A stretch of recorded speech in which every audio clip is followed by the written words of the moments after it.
Tá aqui o Guilherme Afife, um clássico. Sim. Um dos caras que mais entende de tributário e tal. Eu acompanhei você muito lá da... É sua casa ali, né? Teu apartamento, né? Que você entrava nas lives. É isso aí, aqui no microfone. Sim, sim. E ele falou muito sobre isso, sobre a reforma tributária. O que você achou? Que agora está votado e já vai entrar a partir do ano que vem, né, Samidana? Começa a transição agora já no 2026. Votaram sem saber o que estavam votando. Essa foi a verdade. Precisamos de uma reforma tributária. Então um grupo desenhou e jogou no plenário da Câmara. Até hoje não se sabe a consequência real disso. Uma coisa com certeza, os impostos vão aumentar e muito. Mas isso não é ruim? Claro que é. E por que faz? Claro que é. Hoje, quanto você viu o cidadão falando, dinheiro na minha mão, eu prefiro do que entregar na mão do governo. Sim, o governo ruim, né? Hein? O governo ruim. Não, mas o caso é o seguinte, o governo tem que ter as suas funções básicas. Agora, quando ele se mete em tudo, você veja hoje as empresas estatais, não só o Correio, mas mais 8 empresas estão estouradas, porque virou cabide de emprego. Virou... Então, hoje o Estado tem que estar contido e a sociedade liberta. Porque só com criatividade nós vamos sair da crise. O mundo está virado do avesso.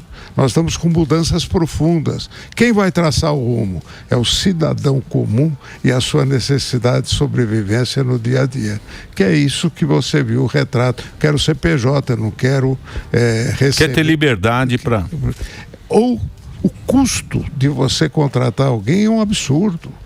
Você tem imposto sobre mão de obra, é um absurdo, isso é um crime. Você tinha que ter um outro tipo de reforma tributária. E vocês estavam falando agora da correção do IPTU. Por que não corrige o Simples? O Simples está há 8 anos aí sem nenhuma correção. Portanto, só se fala de um lado da correção. Do outro lado, não se fala.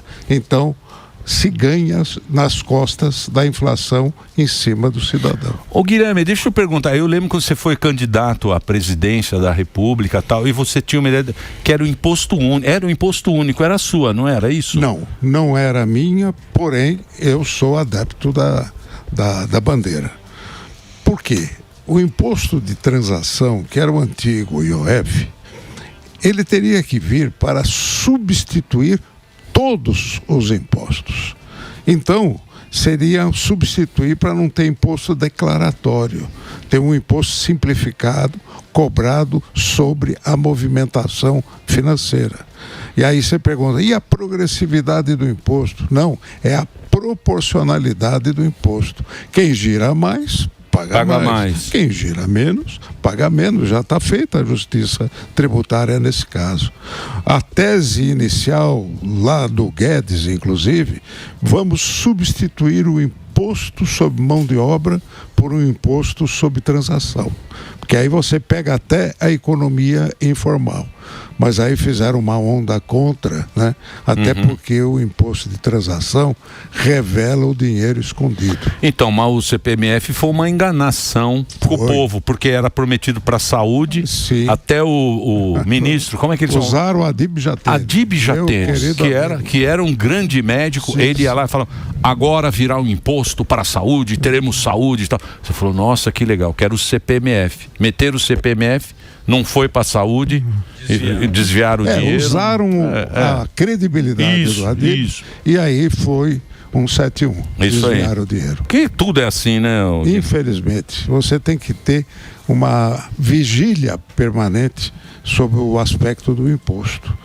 É que sobre a reforma tributária ainda não se sabe a extensão. Nós vamos ver agora na hora da aplicação dela o que vai acontecer. Mas com certeza, ferra o setor de serviço, que é o que mais cresce na economia moderna. O setor de serviço é exatamente o quê? Bom, você pegar toda a área de informática, é setor de serviço. Entendi. Tudo hoje está ligado a serviço. Esse é o principal, que é quem está no setor de serviço vai sofrer. 70% da economia está no setor de serviço. É esse que vai sofrer. Não, esse vai sofrer mais, porque ele tem um valor adicionado muito maior. A indústria vai pegando, tem insumo, então ela agrega, ela vai agregando e ela tem um custo. O serviço é quase tudo margem. Mas tem uma coisa interessante, que eu queria comentar do senhor. Eu sei, acompanhei a sua relação com o Simples, que no Brasil, se você cresce o faturamento, você é prejudicado. E eu vejo muitas empresas fazendo algumas artimanhas, fazendo manobras para que isso não Tem até empresa em nome da sogra. Então, isso tem que confiar muito. O cara põe a sogra, mas não dá o Sogra dinheiro. Company. Eu gostei dessa, é isso aí. Vai pondo no nome. Vai lá, Então, professor. São os artifícios que são usados exatamente pela não acompanhamento da evolução da própria empresa dentro do limite de correção da inflação. É, isso aí. Ô, senhor Guilherme, fazer uma pergunta para... Assim, a gente tem uma carga tributária absurda, né? O país é o que mais arrecada impostos, acho que no mundo. Só que a gente não devolve para a população. E a gente está vendo os gastos públicos que vão bater aí recorde, 2026, 2027, vai herdar, esse dinheiro vai ter que ser pago. Por que não diminui ministérios? Qual que seria a ferramenta utilizada para um governo para colocar menos impostos e diminuir esse dinheiro que é tão mal gasto? Como você acha que deveria ser feito? O Brasil sofre com o problema do centralismo. Uma nação continente como a nossa tinha que aplicar o princípio da subsidiariedade dos poderes. Tudo que o município puder fazer melhor, que o Estado e a União não façam. Tudo que o Estado puder fazer melhor, que nem o município nem a União faça. Tudo que a União puder fazer melhor, que nem estados e municípios o façam. Tudo que o cidadão e a sociedade organizada puderem fazer melhor, que nem União, nem Estado e município o façam. E, por favor, não atrapalhe quem faça. Porque hoje o que mais tem é o Estado atrapalhando o cidadão, a liberdade em termos do desenvolvimento da economia, que está sempre travado pelo quê? Pela burocracia centralista e pela carga tributária centralista, onde a reforma tributária vai criar o que nós chamamos politburo fiscal. Tudo centralizado na mão dos tecnocratas, na divisão dos recursos. Isso não é apostar na descentralização do poder. Centralismo, ele pega o dinheiro e faz o que quiser. Então, mas isso aí foi o quê? Foi a Constituição lá na época nessa última Constituição que deu toda esse poder? Não, você tem de um tudo, mas a concentração agora, porque no Brasil, vamos ser claros, o Estado nasceu antes que a nação. Sim. Então você tem uma estrutura de Estado e isso permaneceu. Não é como nos Estados Unidos, que nasceu na base. Mas aqui tinha o rei, né? O rei era interessante, está na mão dele para ele fazer o esquema. De um lado, o rei... Aliás, nós abolimos a monarquia, mas a corte ficou. Sim, ficou a ideia do... A corte tem até capa. Tem até capa. Então, bem colocado. O rei tem continua com a capa. Pouco cabelo, Não tem muito cabelo essa corte, mas isso acontece. Sim, devia usar coroa. Mas o conceito é esse. Você tem, até se chama de corte suprema, né? Sim, sim. Então o Brasil tem a cultura da corte. Da autoridade. E desse centralismo, quando a nação por baixo quer passar e pede licença. E cada vez que ela pede licença, mais carga tributária em cima dela. Então não tem jeito. Já era. É uma coisa que já era. Porque a melhor coisa é picar a mula, não é? Não, a evolução. Eu não sou revolucionário. Tem que fazer uma revolução. Não, sou evolucionário. Você tem uma evolução. As coisas vão aparecer como verdade, já estão aparecendo no mundo. Os resultados eleitorais de uma direita liberal assumindo o papel da social-democracia ou do socialismo. Então, eleitoralmente, você já começou um processo de mudança, né? Então, esse processo de mudança é um processo menos Estado, mais nação. No Brasil, menos Brasília, mais Brasil. Então, mas o Brasil, pô, você já tem uma certa idade, eu já sou velho também. Nós somos da extrema esquerda à extrema direita e nunca virou esse negócio. Por que que o Brasil, Porque a direita, assim considerada, né, que presidiu o Brasil nos governos militares, ela é da doutrina corporativa do social nacionalismo. Tudo pelo Estado, Sim, nada contra o sim. Estado. Brasil, ame ou deixo, o Estado é o... Por incrível que pareça, quem fez crescer as estatais foi exatamente o poder militar, né? Foi exatamente que foi considerada a direita. E a esquerda agradeceu sumamente porque pegou o bonde pronto, né? Sim. Então nós estamos há mais de 30 anos marcando passo e não nos desenvolvendo. Não cresce, né? E o mundo inteiro crescendo. Tá indo né? pra frente. O mundo É inteiro. o Paraguai, porra. Os que adotaram essa política estão crescendo. Então vai bater com o gato morto na cara. Você vai ver uma população já revoltada. Escuta, deixa que eu administro o meu dinheiro, né? Você tem hoje um sentimento nesse sentido, e é a economia que manda sim. É a economia que manda. Então quando você diz, vamos desistir? Não, vamos lutar, vamos contar. Só que nós talvez não enxerguemos, porque o ciclo de uma nação é superior ao ciclo de vida de um cidadão, meu, o seu. Sem dúvida. A nação não, a nação persiste. E o Brasil é muito grande e fabuloso. Sim, Meu isso é Deus. verdade também. Fé no Brasil. Ô Guilherme, e já que você falou Seu Guilherme manja, hein? Ele tem repertório. Vocês não sabem o que esse cara manja. Você tá no governo do nosso... Meu amigo Tarcísio. Do Tarcísio. Ele vai sair? Olha, eu torço que não. É? Essa é a minha posição. É, porque se ele sai e não ganha, é Ele perde capaz os dois. Perdemos. Lula! Perde os dois. Você conhece Lula? Ganhar. né? Perderíamos uma promessa muito importante. Eu sempre argumento que quem tem tempo não tem pressa, né? Ele tem tempo, tem 50 anos só. Ele precisa consolidar a sua posição de líder político e administrador. Agora, você sabe que política, de repente, as coisas mudam. Hoje tem um movimento quase unificado em favor dele. Se essa pressão for muito forte, é capaz dele ser resgatado daqui, o que eu não gostaria. Entendi. Bem colocado, hein? Entendi. Desculpa, eu interrompi aí, mas... Não, eu queria perguntar justamente nessa parte, né? Ó a Fife aí, ó. Mocinho, hein? Nós estamos bonitos, né, Fife? Estamos mais bonitos que essa foto. Põe nós dois aqui, ó. Atenção, mulherada. Parece o Ó.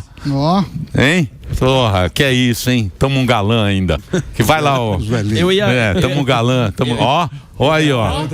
Ó, muito bom, hein? Vai lá. Eu queria perguntar exatamente essa parte da eleição do ano que vem, né? Porque com a internet, né, ninguém aguenta mais pagar imposto. E a internet, ela estimulou e disseminou muito a informação. E o Brasil hoje é um país ligado a tudo que está acontecendo. O senhor acha que vai ser determinante essa questão dos impostos, das taxas e da informação que a maioria dos brasileiros já estão entendendo como é que funciona e querem uma economia melhor e, como até o Fuzil entrevistou o rapaz ali, administrar melhor o seu dinheiro? Eu acredito que essa seja a tendência, sim, do próprio discurso de eleição.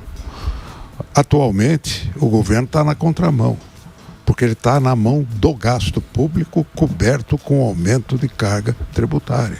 Este é o pensamento. Portanto, a economia estará no centro do debate da eleição do ano que vem. Isso eu tenho certeza. Sem dúvida. Você falou de centralismo, eu tenho uma dúvida aqui que a gente não tocou nesse assunto, que é o populismo também e assistencialismo. A gente vive também, América do Sul, o Brasil nem se fala, benefício social. O que acontece? Vamos liberar alguma coisa, né? Vai ser gás para esse ano, para a reeleição, e a gente sempre fica rodando no mesmo lugar. O que você acha do populismo, assistencialismo, que a gente não deixa o nosso povo ter a independência? O assistencialismo foi feito para beneficiar o assistente, não o assistido. É de quem vive de cuidar dos pobres. Isso Sim. vai aumentando e o pai dos pobres. Sim, gera. Sim. O populismo está junto, tá? Principalmente nesse negócio de distribuição de renda, que para efeito de resgate da pobreza, tudo bem. Mas dali para frente você tem que dar a oportunidade dele evoluir para não ficar dependente, né? Para não ter o princípio do brasileiro que é súdito. Ele não é cidadão. Ah, o rei é bom, ele me dá isso, me dá aquilo, me dá... Dá nada. Sim. Não tem nada dá uma que ele te migalha. dá do que tirou do teu bolso, pô, entendeu? Alguém está pagando. O populismo tem que ser confrontado com a verdade no bolso do cidadão. Tanto é que eu, como constituinte, coloquei na Constituição que o cidadão tem que ser informado dos impostos que incidem sobre os bens e serviços consumidos. Foi uma luta para regulamentar isso. Eu coloquei na Constituição, fizemos a campanha de olho no imposto, tá? E conseguimos a vitória. Só que se divulga pouco. Hoje qualquer nota fiscal está ali embaixo. Valor estimado do imposto nessa transação. Nunca é menos de 35%, 40%, que é esse absurdo que nós estamos falando. Isso está exposto na nota fiscal. Mas quem disse que querem lembrar? Não lembra, porque o povo vai saber que não tem nada de graça. Sim. Não tem almoço grátis. Não tem. Esse é o princípio liberal. E a gente está falando da economia aqui, o Guilherme, e você acha que o que o governo ele tem para fazer o ano que vem? Ele vai se debruçar no assistencialismo? Porque tá todo mundo vendo que não tem praticamente nenhum plano de economia. Vai ser na base do assistencialismo. Ele vai pegar muito mais as regiões mais carentes, menos dinâmicas. Principalmente o norte, o nordeste, como já foi. Porra, mas até os índios não aguentam. Você viu os índios? Eles não estão satisfeitos. Não estão satisfeitos. Se o índio, Protesto de índio. se o índio não está satisfeito, imagina o cara... Que foi a pauta, né? O cara, O porque índio que não precisa de tanta coisa. você sabe qual é o grande problema? O grande problema é o seguinte, que eu acho também, não sou especialista como você, mas eu acho que assim, esse pensamento da esquerda, ele é um pensamento pro perdedor. Ele premia o perdedor e ele penaliza o vencedor. É isso aí. Conforme você vai melhorando a sua vida, ele vai te ferrando.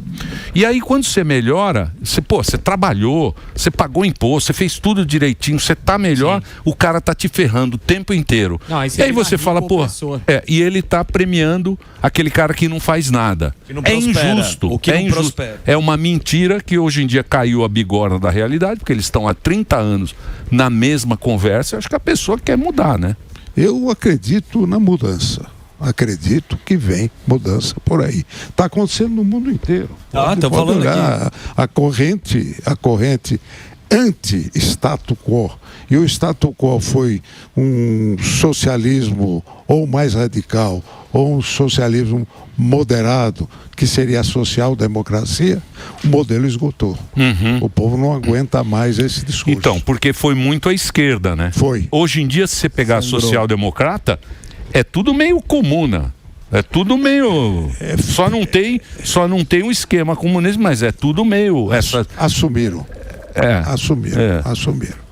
É aquela tendência que, não ficar bem, eu tenho que ficar como opositor da esquerda, mas agora ele foi tragado à esquerda e o que cresce é a centro-direita. Sim. Centro-direita está crescendo no mundo. Sim. O que é esse cartãozinho aí que eu tô curioso? É o nome de vocês todos.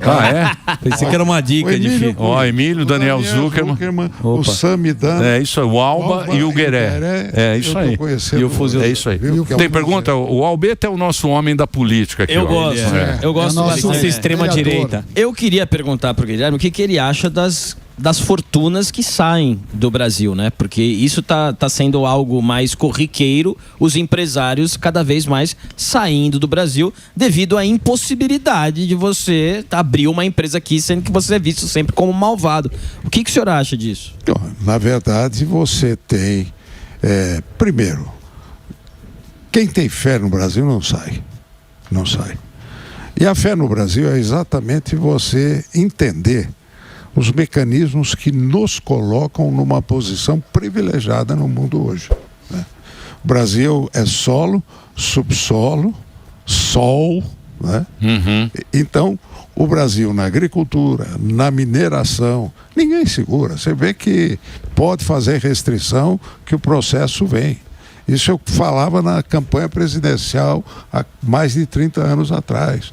O Brasil vai saltar de 50 milhões de toneladas de grão para 300 milhões de toneladas de grão. Então, e esse crescimento veio. O sul, o sudeste subiu para o norte, para o nordeste, para o centro-oeste. Hoje está aí a agricultura dando um show, né, no agronegócio. Mineração, a mesma coisa. E o que nós temos que ter é pesquisas para desenvolvimento em cima dos produtos primários que nós produzimos para agregar valor. Esse é o caminho do Brasil. Você vê a energia, é o país que mais possibilidade de energia essa tem. Transição energética, o Brasil podia ser o... Está na frente. Agora me fala uma coisa, ô Guilherme, você não acha que a sociedade brasileira, a gente precisa saber, porque a gente precisa saber o que a gente quer do Brasil, né? Eu acho que a gente não sabe muito bem.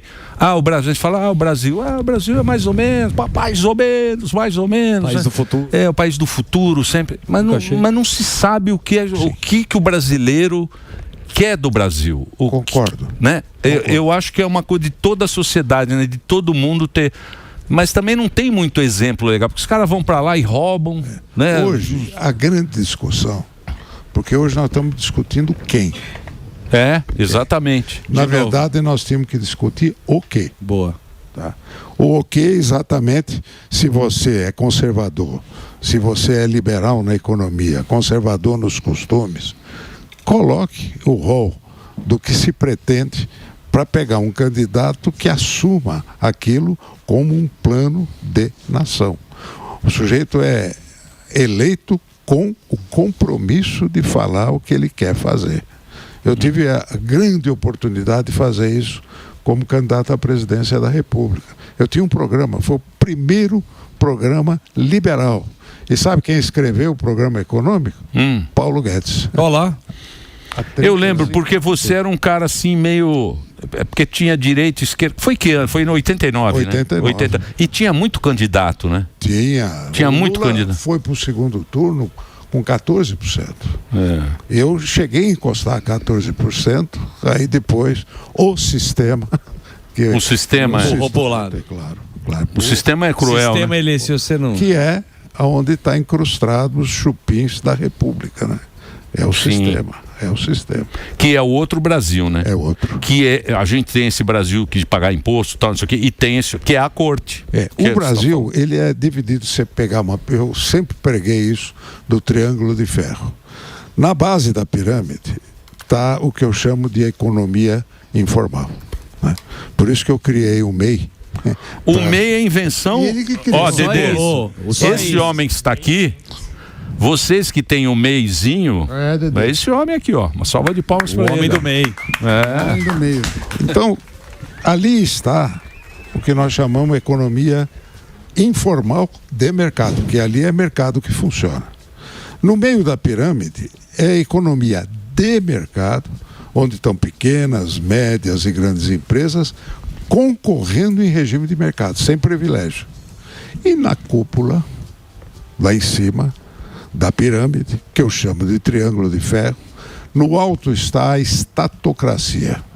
É a estrutura de Estado que concentra os recursos em mãos para poder distribuir de acordo com a manutenção dessa estrutura no poder. Esse é o ápice da pirâmide.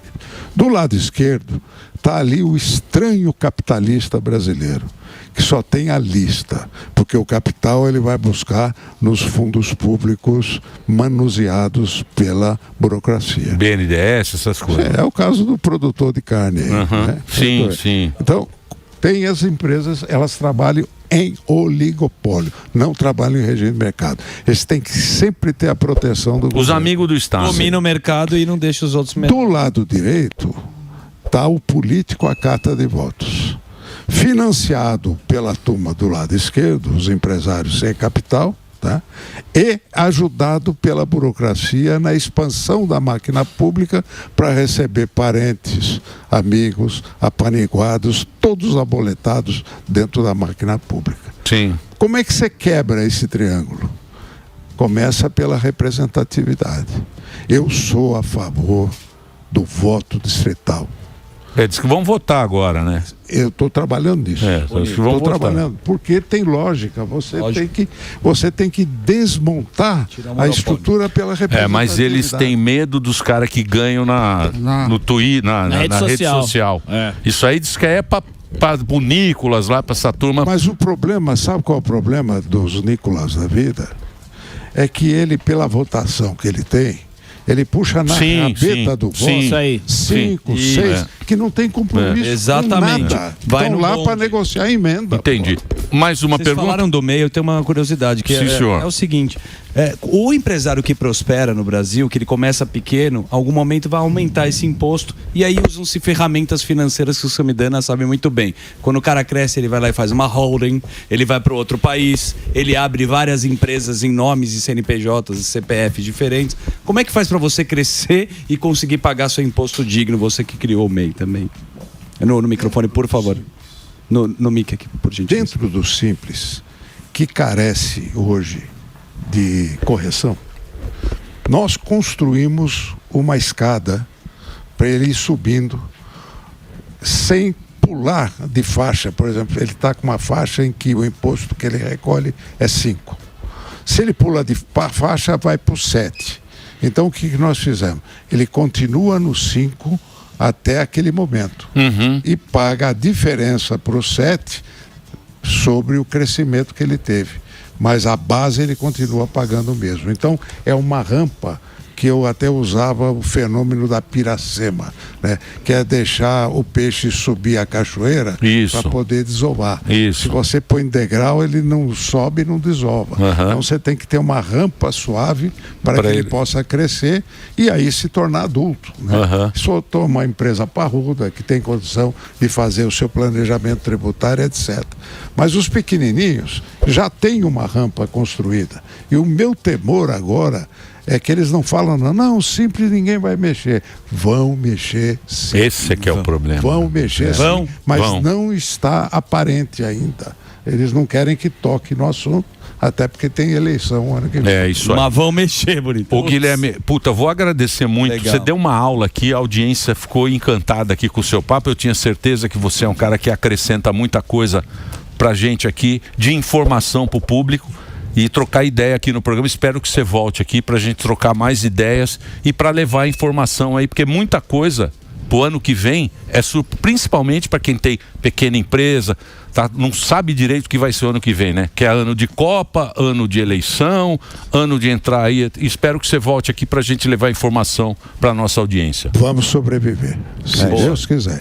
E olha, depois um dia eu quero falar sobre o centro administrativo do governo do Estado, que no dia 28 agora será o leilão na Bolsa, para nós começarmos a construção. Boa. Vamos, já está marcado aqui para a gente bater esse papo. Obrigado. Muito obrigado. Senhoras e senhores, aqui esse nome, tem as redes sociais aí, Guilherme Afife Domingos.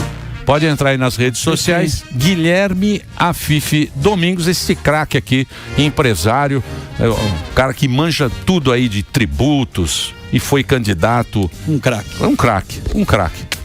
Obrigado, viu, Afife? Muito obrigado pela sua participação. Entre aí, siga-o no Instagram.